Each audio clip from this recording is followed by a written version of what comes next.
Had campers and cruisters, snail herders, fish fam, and plant junkies. It is still, for me, Wednesday, October 27th, 2021. It's currently a little after 7 p.m., but I wanted to get just a shot of this area in before, first off, that primary light switched off, or before I click off my 2000 watt Grossyland grow lamp. Did I say that right? Sounds like I said it incorrectly. Anyway, this is one of my little stations for plants in the house now that cold weather is upon us. We're a month into fall here in Arkansas in the southeast United States, and temperatures have started dipping below 60 degrees Fahrenheit, and that's just a little too cold for many of these tropical type plants. They live outside roughly 8 months out of the year, and they could live outside a lot longer. I just don't want to have to go outside and bring them in if the temperatures dip to 49 degrees Fahrenheit or something like that. But anyway, since I'm pointing at this is a little more than a tank talk. It's more like an area talk. But this is here because all of these plants are sharing light. And now that I've given you a view of that, let me click the reds off so I can give you a bit of a view of the fish in here. I've recently combined two of my Endler's live bearer colonies. These were two types of green Endlers, and yeah, the lighting's kind of strange with the blue still going from the plant light, but I think you can get an idea of what these guys look like.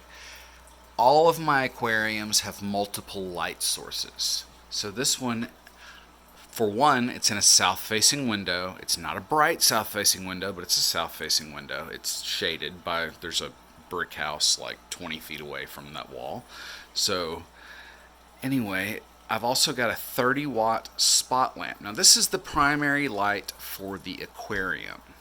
It also happens to throw some light around some other places, but the lamp up here, that's really not for the aquarium. It only recently got rehung there. I had it in there all last winter, did the same thing. And this winter I will do the same. But it's really to provide light for these guys. Because again, it's a south-facing window. I don't have many south-facing windows, 3 in this home, and none of them get a lot of light. So what I'm doing is providing artificial sunlight for them. That's just the short of it. But I do enjoy stacking plants in this window. It's just some Java moss. I literally have no idea what was in here. Oh, I put a cold guppy male in there earlier, and he needed some water. Haven't even looked in this thing in a while. I think that is Java moss that had algae or something growing on it. I don't know. Let's see it. Yeah, it's just dirty. I think the algae has died. I probably put some algicide. There are also snails and stuff in there. They've been there for like months, so I should probably do something with that. But back over to our tank talk. This is Tank I. This is a 20-gallon tall. It has a single hang on back, what was listed as an aquaponic filter. I think it was only rated for a 10-gallon aquarium, which it may have been a 20, but whatever. That's not really the point. It's kind of a small filter. There's not a lot of area inside there, but you can see it's filled with some fired clay balls, kind of like hydroton. You could also use lava rock. I think lava rock's probably my preference between the options. But just in the top here, that's a hydrangea cutting that's being rooted. This thing here is a perennial known as purple showers. I'm not sure what the Latin name is. This guy here is periwinkle. Down here is this is like a grocery store variety sweet potato that slips or little vines started growing out of the tuber, so I literally just broke them off and stuck them in the top of the aquarium. They're all around here. There's also probably 3 or 4 pothos plants. You can see this is a pothos leaf. The vine it goes down into the aquarium somewhere, so it's literally just stuck in the tank. There is another single pothos plant here. It's literally just that was a long bit of one that had grown to the ground from my hanging baskets outside over the summer. So I just chopped it into some segments and put 2 or 3 segments over here, and they'll be doing fine. And similarly, I divided up that plant into many different places so it has plenty of opportunities to survive and thrive. Something I enjoy doing is putting quite a few different plants in single pots that will be coming in for the cool seasons. So begonias with coleus, and aloe with whatever that is. I'm losing the name. Gosh darn, purslane. I can't remember the other whatever. So I'm just sticking stuff together. Similarly, up here, I'm just sticking stuff together so it'll survive through the cold months. But below it, there is the 20-gallon Endler tank. And previously, this was what I called my ultra low-tech tank. Clearly, it's not that any longer. It does have a filter now. It does have a light. Previously, it was only getting light from the window, but the plants just weren't thriving. It wasn't enough light for them. You can definitely do that, especially in a south or west facing window, but it has to be enough light of the right intensity. That's all there is to it. So what's growing in here? Let's look at the plants. Like center right there, it's green Mirio. Next to it, parrot's feather. In front of it here, Rotala rotundifolia, one of my favorite plants for aquariums.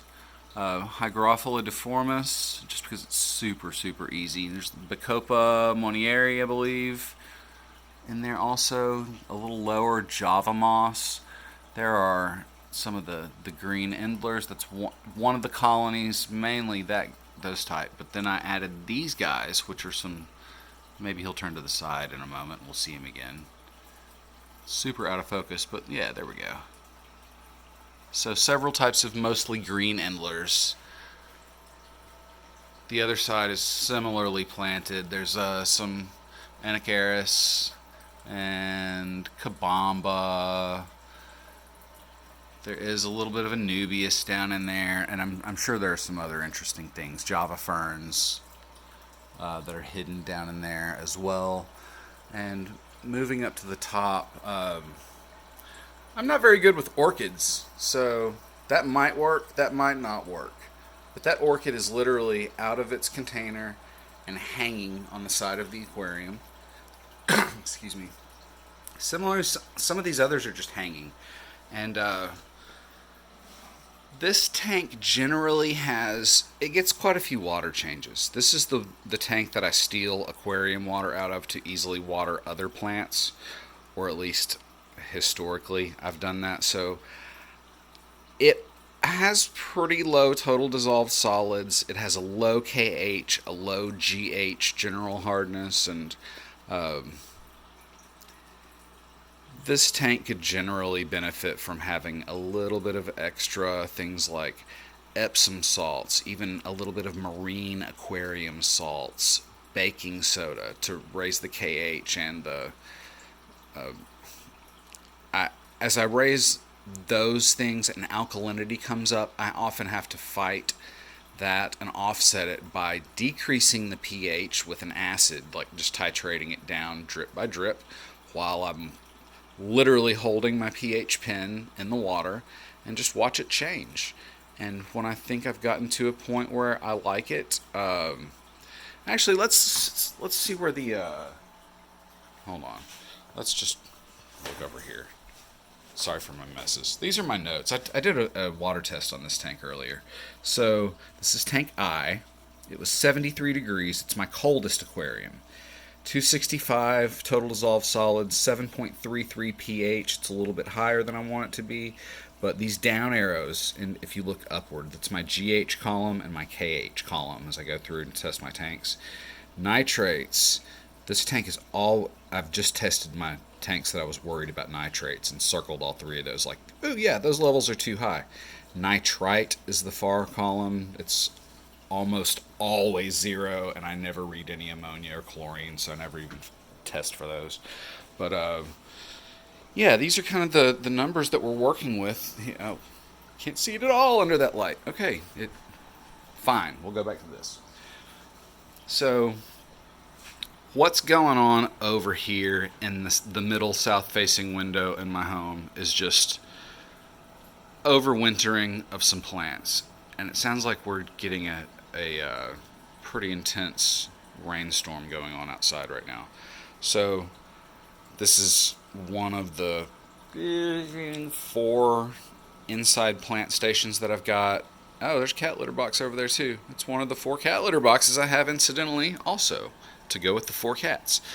But I hope this gives you guys some ideas of what you might be able to do with an area that's not necessarily ideal, but something that will work for an overwintering situation, and how your tropical plants and your freshwater aquarium might get along very, very well, become best buddies, and not want to part ways ever again.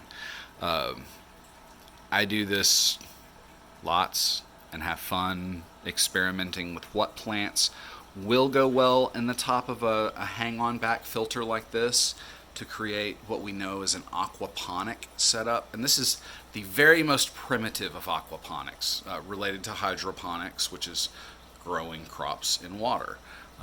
Aquaponics is mixing aquaculture with hydroponics so that you get benefits to the aquarium and benefits to the plant that's up above. Plants that are growing in with their foliage exposed to air have a much greater access to carbon dioxide, atmospheric CO2. That's what they get their carbon from to build their new blocks in their cells, cell walls, cell parts, DNA, all that stuff.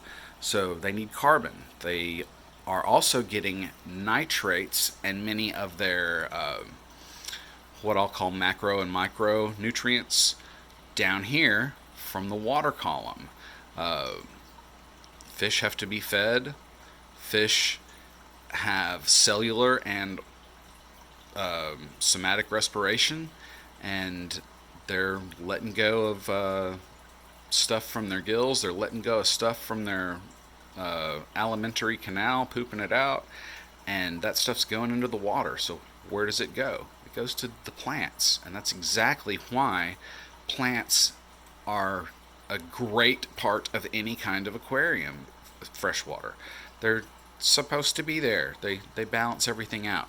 So, going a little long, I'm rambling, I understand, but these are some of my experiments. I really enjoy seeing what types of plants will thrive in water and can tolerate wet feet, so to speak, and what plants do not. This purple showers was literally busted off from my neighbor's garden and stuck in the top of that. It's been there probably 2 weeks now. It flopped over at first, then it just stood up, and it's doing great. I know that means this plant will take it. Sweet potatoes. They are very fine with their roots being in water. They don't like a tuber, a sweet potato, being placed in the water. Pothos. Those things will actually grow totally submerged. I'm not going to say they'll do great, but in a high-tech planted aquarium, you can make pothos grow totally underwater. And it's super slow growing. It wants its foliage up in the atmosphere where it gets more light and more CO2 and can breathe more easily. But that's some of the stuff that's going on over here around Tank I. I hope you enjoyed it. Thanks for watching. If you would, give me a like or subscribe if you enjoy this sort of thing. If you like specific tank talks, keep watching. I'll load some more. Appreciate you guys. Hope you have a great day.